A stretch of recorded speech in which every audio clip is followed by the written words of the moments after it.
Rumor: Assassin's Creed Valhalla may be coming to Steam. Sources suggest that Ubisoft may be getting ready to launch Assassin's Creed Valhalla on Steam after years of being available via the publisher's own Ubisoft Connect platform on PC.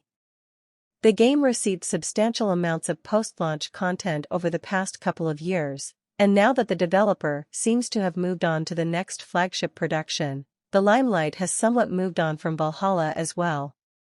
While Ubisoft usually keeps its mainstream releases exclusive to Ubisoft Connect and, in some cases, the Epic Games Store on PC for a while, many of these games end up launching on Steam later on as well. Some of the latest developments suggest that this may soon happen with Assassin's Creed Valhalla and that it could be joining its immediate predecessor, Odyssey, on Valve's own gaming platform. Assassin's Creed Valhalla, platforms, download size.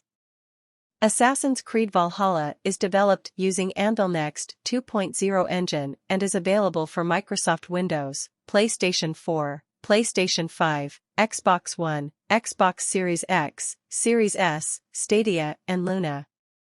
The game has over 100 hours of content for you to play through, but it will not break your hard drive like many other AAA gaming titles.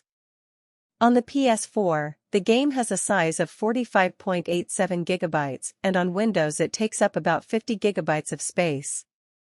Even though Assassin's Creed Valhalla skipped Steam in 2020, a ResetEra user, called Ashen1, came across a number of references to the game on SteamDB's Discord server. These were, in turn, sourced using Ubiari, which is a special tool that allows for reverse engineering of the Ubisoft Connect game launcher. The latest batch of information uncovered using Ubiari included specific mentions of Valhalla's Steam version under a new product ID listing. This isn't outright confirmation that Ubisoft may be launching Valhalla on Steam, of course, but it certainly suggests as much. Assassin's Creed Valhalla, gameplay. This time we get to see a number of new gameplay mechanics along with an overhauled battle system. Battles in the game feel similar to battles in Assassin's Creed Odyssey, with a minor difference. The new mechanics allow gamers to take part in large-scale battles at fortifications. Combat has also been overhauled so as to resonate with the Viking warrior fighting style. Apart from fights, the gameplay also features other open-world elements like hunting, traveling, and more. Assassin's Creed Valhalla recently got its final chapter, which neatly concluded most of its narrative threads and character progression arcs. It's also yet another substantial batch of post-launch content that was added to a game that was already dozens of hours long upon launch. One of the biggest action RPGs of all time, some players may well have been waiting for all of its post-launch chapters to come out before playing it. If Ubisoft does indeed end up launching Valhalla on Steam, it's all but certain that it will end up being used as a Steam Deck benchmark at some point. With over 1 million Steam Decks shipped, Valve's handheld gaming PC is a perfect match for large, sprawling RPGs that Ubisoft develops and publishes on the regular. Assassin's Creed Valhalla, plot. Assassin's Creed Valhalla follows the story of Eivor, who is a Viking chief. The goal is for you to lead your tribe on a conquest of the British Isles. Over the course of the journey, you will get to meet with other assassins, just like any other game in the series, and take on Templars.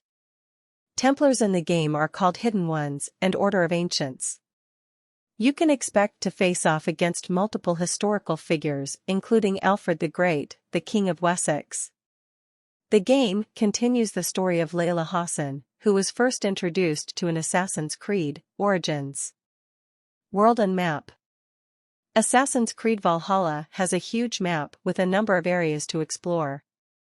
These include 13 counties, 3 walled cities, and a number of points of interest.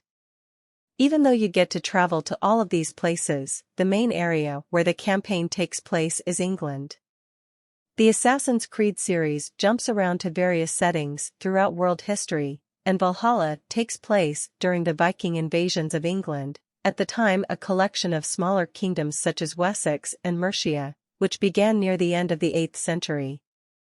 Players will control Eivor, a Viking raider who will lead excursions into England to fight, conquer, and build Norse settlements in the British Isles. Opposing the Vikings is Alfred the Great, King of Wessex, who led the Anglo-Saxon resistance to the Viking invaders. Obviously, Ubisoft hasn't given everything away about its story, but for the most part, it seems to be in line with some of the recent entries in the series. Speaking of which, we also got confirmation from the game's narrative director, Darby McDevitt, that Valhalla would continue the stories introduced in Origins and Odyssey. In speaking with GameSpot, McDevitt explained that Ubisoft did a lot of thinking about how to connect all the games, at least the lore of all the games, to make it feel like everything we've done over the past dozen games has little feelers and little entry points into this game. Origins and Odyssey both felt like their own contained games, but offered lots of overarching lore to those who wanted to dive down the rabbit hole. It'll be fascinating to see how that lore continues in Valhalla and how that game will connect to the others.